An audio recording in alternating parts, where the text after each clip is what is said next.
오늘은 이 본문 말씀으로 즉각성과 점진성이라는 제목으로 하나님 말씀을 나누려고 합니다. 즉각성과 점진성, 이 두 가지 단어를 우리가 우리 신앙생활에 적용해 볼 수가 있습니다. 첫 번째는 우리의 구원에 대한 문제입니다. 우리가 구원받는 이 과정에는 즉각성과 점진성이라는 이 두 가지의 원리가 적용이 되고 있습니다. 우리가 하나님 앞에 처음 부름받을 때는 즉각적인 하나님의 부르심이죠. 그러나 그 부르심, 그 구원의 시작이 그 부르심 즉시로 완성 단계로 연결되지는 않습니다. 우리가 구원받았지만 우리의 구원은 하나님 앞에 서는 그날까지 계속해서 성장하고 또 자라는 과정을 거치는 것이죠. 그것을 가리켜 우리는 성화라고 합니다. 그래서 구원받은 사람들은 성화의 과정을 거쳐서 하나님 앞에 설 때에 영화의 모습으로 완성되는 거죠. 그래서 구원이라는 것은 즉각적인 역사이면서 과정을 거쳐야 하는 점진적인 과정이기도 한 것이 구원입니다. 우리의 구원의 문제뿐만 아니라 하나님께서 하나님의 사람을 들어서 쓰실 때에도 이 즉각성과 점진성이라는 원리가 적용이 되고 있습니다. 성경에 수많은 사람들이 있습니다. 하나님께서 그들을 하나님의 사람으로 부르실 때에 그들이 부름 받자마자 완벽한 하나님의 사람으로 부름을 받고 있는가 하고서 그들을 살펴보면 그렇지는 않습니다. 하나님 앞에 부름받은 모든 사람들의 공통점은 그들이 부름받았을 그 순간에는 뭔가 부족하고 연약함이 있지만 하나님께서 그들에게 역사하시고 훈련시키시고 다듬으셔서 하나님 쓰시기에 온전한 사람으로 빚어가시는 거죠. 그래서 모든 부름받은 하나님의 사람들, 하나님 앞에 쓰임받는 모든 사람들은 즉각적인 부르심이 있지만 다듬어지고 훈련되어져 가는 점진적인 과정이 있다는 거죠. 이것을 가지고 성경 인물들을 바라보면 우리가 쉽게 이해할 수 있습니다. 아브라함이 갈대아 우르에서 부름받았을 때에 그 갈대아 우르에서 부름받자마자 그가 믿음의 조상의 모습을 보이십니까? 그렇지 않죠. 계속해서 아내를 누이라 속이기도 하고 여러 가지 과정을 거치면서 비로소 독자 이삭을 하나님 앞에 드리는 믿음의 수준까지 자라는 점진적인 과정이 있다는 거죠. 모세도 마찬가지고 다윗도 마찬가지입니다. 많은 사람들의 예를 통해서 우리는 이 점진성과 즉각성이라는 원리를 살펴볼 수 있습니다. 오늘은 기드온에 대한 말씀입니다. 우리가 이 기드온이라는 사람, 너무나 잘 아는 사사이죠. 이 기드온이라는 사람을 통해서도 우리는 이 원리를 묵상해보고 살펴볼 수 있습니다. 먼저 하나님께서 기드온을 부르시는 장면을 성경은 기록하고 있는데 6장 12절 말씀에 보면 하나님께서 기드온을 무엇이라고 부르는지 기록하고 있습니다. 12절에 보면 이르되 큰 용사여 라고 부르고 있습니다. 기드온에게 오셔서 하나님의 사자가 기드온에게 와서 기드온아 이렇게 부르지 않고 큰 용사여 라고 부르고 있습니다. 이 하나님의 부르심 앞에 하나님은 그를 큰 용사로 부르셨는데 정말 하나님 부름받은 그 순간부터 기드온이 큰 용사였는가 생각해 봐야 되죠. 쉬운 성경은 힘센 용사, 세번역 성경은 힘센 장사라고 번역을 하고 있습니다. 과연 기드온이 하나님 부르심의 그 순간부터 그가 힘센 용사였는가 살펴봐야 한다는 거죠. 그런데 보니까 그렇지 않더라는 겁니다. 기드온이 무엇을 하고 있을 때 하나님께서 부르셨는가를 살펴볼 수 있는데 6장 11절 말씀입니다. 이 11절 말씀이 하나님께서 기드온을 부르실 때에 기드온이 하고 있었던 삶의 모습이고 행동이죠. 저기 보시면 여호와의 사자가 아비에셀 사람 요아스에게 속한 오브라에 이르러 상수리 나무 아래에 앉으니라. 마침 요아스의 아들 기드온이 미디안 사람에게 알리지 아니하리하여 밀을 포도주 틀에서 타작하더니 라고 말씀하죠. 기드온이 무엇을 하고 있었습니까? 밀을 포도주 틀에서 타작했다. 여러분, 타작은 어디에서 하는 게 좋습니까? 원래 어디에서 해야 되나요? 넓은 터에서 해야 되죠. 넓은 터에 곡식을 뿌려놓고 그렇게 마음껏 하는 것이 타작입니다. 그런데 기도는 어디서 하고 있습니까? 포도주 틀에서. 왜 포도주 틀에서 타작을 하고 있을까요? 무서워서입니다. 뭐가 무섭느냐? 미디안이 쳐들어와서 자신이 타작하고 있는 그 그 양식을 다 뺏어갈까 봐 미디안의 공격에 무서워서 몰래 포도주 틀에 밀을 숨겨서 몰래 이렇게 타작을 하는 거죠. 이 기드온의 모습을 보면 과연 기드온이 큰 용사라고 할 만큼 그렇게 그가 진정 큰 용사인가? 이런 의문을 가질 수밖에 없습니다. 그래서 우리는 이 기드온의 부르심 장면부터 이 즉각성과 점진성의 원리에 대해서 생각해 보게 되는 거죠. 하나님께서 왜 그를 처음 부르실 때부터 큰 용사라고 부르셨는가? 그는 부름받을 때에는 큰 용사가 아니었지만 큰 용사로 할 만큼 그런 온전한 모습은 아니었지만 궁극적으로 하나님께서 그를 큰 용사로 세우신다는 것을 알 수 있습니다. 우리가 기도하면 쉽게 말할 수 있는 것이 어떤 것인가요? 300명의 군대로 미디안을 물리친 사람, 우리가 그렇게 기억하고 있지 않습니까? 우리의 기억 속에 있는 기드온은 진실로 큰 용사가 맞습니다. 하지만 그가 부르심을 받을 때에는 적어도 그가 큰 용사라 하기에는 부족함이 있더라는 거죠.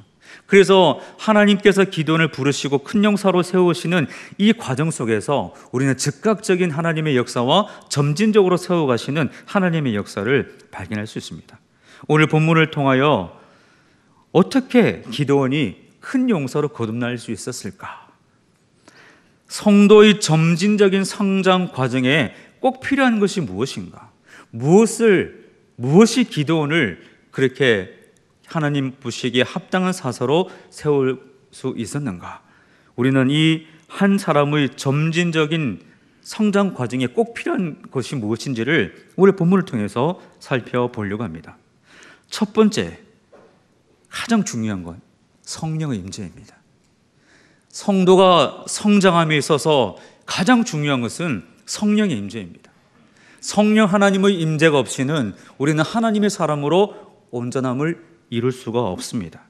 오늘 본문 말씀은 미디안과 아말렉과 동방 사람들의 연합군이 이스라엘을 공격하는 이야기로 시작합니다. 그런데 왜 이들이 공격하는지를 생각해 보셔야 됩니다. 이 사사기의 전체 흐름 속에서 이 이방민족의 공격에 대한 이유를 살펴볼 수 있는데, 사사기의 전체적인 흐름은 이스라엘 백성이 여호와의 목전에 악을 행합니다. 그럴 때 하나님께서는 이방민족을 도구 삼아 그 이스라엘 백성을 심판하시죠. 그때 이스라엘 백성은 그 고통 속에서 하나님 앞에 부르짖게 되고 그 부르짖음에 대한 응답으로서 사사를 세워서 이스라엘 백성을 구원하십니다. 이 네 가지의 흐름이 계속 반복되는 것이 사사기의 흐름이죠. 오늘 본문을 그 흐름 속에서 보면 왜 미디안과 기타 연합군이 이스라엘을 공격하는가? 이스라엘에게 문제가 있었다는 거죠.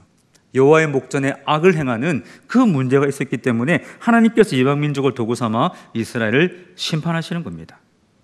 자, 25절 말씀을 볼 수 있는데, 오늘 6장 25절 말씀에 보면 이 25절 말씀을 통해서 이스라엘 속에 머물고 있었던, 내재되어 있던 그 우상 숭배의 실상을 우리가 알 수 있습니다. 6장 25절 말씀에 보면 하나님께서 기드온에게 명령하기를 네 아버지에게 있는 바알의 제단을 헐며 그 곁의 아세라상을 찍어라 명령하십니다. 지금 바알의 제단이 누구에게 있습니까? 기드온의 아버지 집에. 바알뿐만 아니라 아세라상도 거기 있다는 겁니다. 이게 얼마나 심각한 일입니까? 지금 이스라엘 민족은 하나님의 백성들인데 그 하나님의 백성들이 집에 바알 제단을 섬기고 아세라상을 세워서 우상을 숭배하고 있는 모습이 이 기드온이 부름받을 때의 이스라엘의 영적 현실이라는 것을 우리에게 말하고 있는 거죠. 하나님도 섬기고 바알도 섬기고 아세라도 섬기면서 종교 혼합주의가 되어버린 이스라엘의 모습을, 현실을 오늘 이 말씀은 우리에게 고발하고 있는 것입니다. 신들을 다 섬기면서 내가 어려움 당하면 어느 한 신은 나를 도와주겠지 하는 그런 마음이 있는 거죠.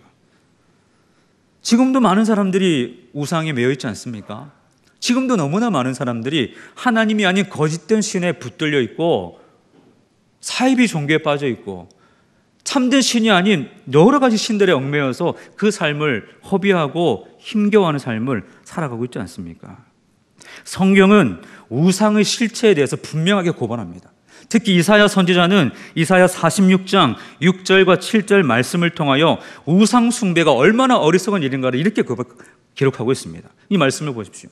사람들이 주머니에서 금을 쏟아내며 은을 저울에 달아 도금장에 주고 그것으로 신을 만들게 하고 그것에 엎드려 경배하며, 자기 주머니에서 돈을 꺼내서 신을 만들어 주세요 해가지고 신을 만들어 놓고 그 신에게 엎드려 경배한다는 겁니다. 7절 보면 그것을 들어 어깨에 메우다가 그의 처소에 두면 그것이 서 있고 거기에서 능히 움직이지 못하며 그에게 부르짖어도 능히 응답하지 못하며 고난에서 구하여 내지도 못하느니라. 이 우상이라는 것을 자기가 돈 주고 만들어 놓고 거기에 엎드려 절하면서 도와주세요, 힘주세요, 구원하여 주세요 한다는 겁니다. 그러나 아무 응답이 없는 것이 우상이라 이사야가 이것을 고발하고 있습니다. 그런데 문제는 그 우상 앞에 지금 이스라엘 백성이 기도하고 있다는 거죠. 그 바알신 앞에, 아세라 앞에 이 이스라엘 민족, 하나님의 백성이 엎드려 구원을 요청하고 있다는 것이 이 영적 현실이었음을 고발하고 있습니다. 그래서 하나님은 진노하시는 거죠. 미디안과 이방 족속을 보내셔서 그 헛된 길을 쫓는 이스라엘 백성을 심판하고 계십니다. 그런데 미디안 연합군이 어디에 진을 쳤다고 기록합니까? 오늘 33절 말씀에 보면 그들이 요단을 강을 건너와서 이스라엘 골짜기에 진을 친지라. 여러분, 왜 이스라엘 골짜기에 진을 쳤을까요? 이스라엘 지역을 보면 사막이 많습니다. 산지도 많고. 그런데 이 이스라엘 골짜기는 이스라엘 지역에서 가장 풍성한 수확을 거두는 곳입니다. 이 이스라엘 주변 지역이 땅이 비옥해서 많은 수확을 거둘 수 있는 곳이죠. 그런데 미디안과 이방 민족이 거기를 쳐들어옵니다. 왜 그랬을까요? 곡식을 다 뺏어가는 거죠. 이스라엘 백성이 열심히 땀 흘려 수확을 하면 그 시기에 딱 맞춰서 쳐들어와서 그 곡식을 다 뺏어갑니다. 이 장면을, 이 어려움을 6장 3절과 4절 말씀해 보면 이렇게 기록합니다. 이스라엘이 파종한 때면 미디안과 아말렉과 동방 사람들이 치러 올라와서 진을 치고 가사에 이르도록 토지 소산을 멸하며 이스라엘 가운데 먹을 것을 남겨두지 아니하며 양이나 소나 닭이도 남기지 아니하니. 얼마나 이스라엘 힘들었겠습니까? 그런데 또 쳐들어온 거죠. 이 미디안의 공격 앞에 드디어 기드온이 큰 용사로 등장합니다. 이제 하나님께서 큰 용사라고 부르셨는데 정말 기드온이 큰 용사라는 것을 이제 보여줄 때가 되는 것이죠. 그 출발을 알리는 말씀이 무엇이냐면 34절 말씀입니다. 34절 말씀에 보면 여호와의 영이 기드온에게 임하시니, 여호와의 영이 기드온에게 임하시니. 기드온이 큰 용사로 부름받았지만 그가 정말 큰 용사로 거듭나서 하나님 앞에 쓰임받기 위해서는 성령의 임재, 하나님의 영이 임하시는 이 중요한 사건이 필수라는 것을 성경은 우리에게 말씀하고 있습니다. 우리가 성도로 점점 성장해서 하나님 앞에 영광 돌리는 믿음의 사람으로 세워짐에 있어서 가장 중요한 것이 무엇인가? 그것은 성령의 임재라는 거죠. 하나님의 영이 우리 각 사람에게 임할 때에 우리가 하나님의 사람으로 온전히 설 수 있는 것입니다. 하나님의 일이라는 것은 힘과 능력과 권세로 권력으로 하는 것이 아닙니다. 하나님의 일은, 주의 교회를 세우는 일은 하나님의 능력, 성령으로 말미암아 하나님의 영으로 말미암아 하는 것인 줄로 믿습니다. 그래서 스가랴 4장 6절은 이렇게 기록하고 있죠.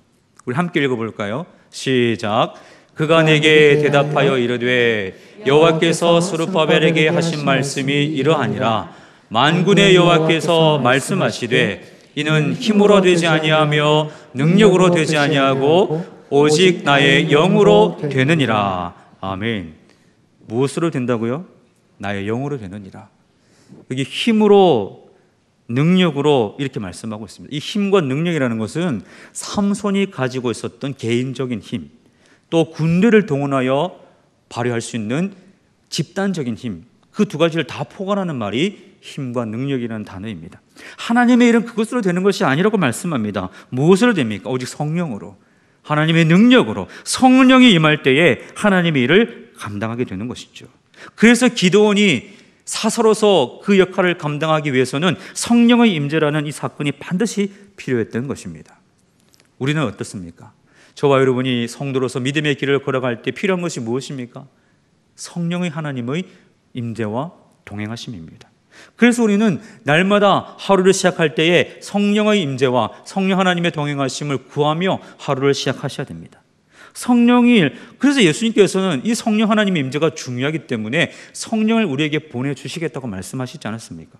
요한복음 16장 7절 말씀에 보면 그러나 내가 너희에게 실상을 말하노니 내가 떠나가는 것이 너희에게 유익이라. 내가 떠나가지 아니하면 보혜사가 너희에게로 오시지 아니할 것이요 가면 내가 그를 너희에게 보내리니.